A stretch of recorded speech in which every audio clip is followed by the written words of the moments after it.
Federal investigation after 2 employees died and another was seriously hurt at the Daikin chemical plant in Decatur. The U.S. Department of Labor said Daikin America violated safety protocols that led to an exposure of toxic fluorocarbons and other hazardous chemicals last July. Matt Kroschel joins us live outside of the Decatur plant tonight with reaction from the attorney representing one of those victims. And Matt, these findings clear the way for the possibility of even more lawsuits against Daikin from employees. And Daikin faces a $230,000 fine thereabouts. You know, the civil cases are pending already. And while the fines might seem kind of low, considering 2 people died, another one was hurt, it still sends a very strong message from OSHA. It's really going to stress them more because it's going to confirm what they thought was true, which is that Daikin did not protect their loved one. Attorney Kendall Dunson represents the family of Will Delishaw. He died 2 months after the toxic exposure at Daikin, leaving behind a wife and 2 little girls.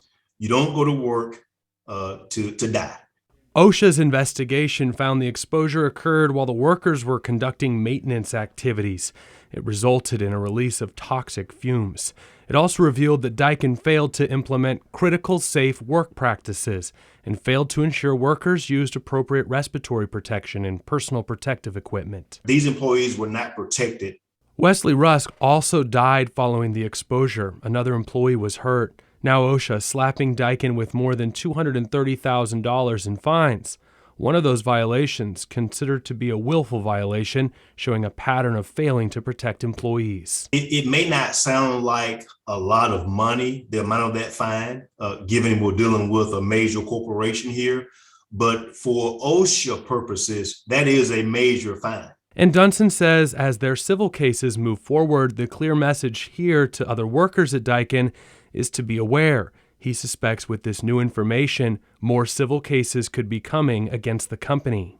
You know, the employees who still work there need to be on their P's and Q's because this is not the first time this has happened to employees or to people at Daikin North America. And given what we've seen, that they've been hit with a repeat violation, probably won't be the last.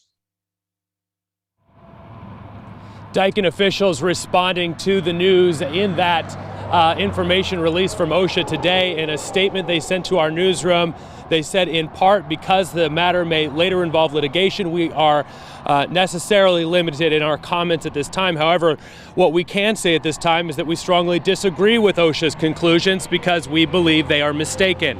We recognize OSHA's authority and will continue to work with OSHA toward a resolution.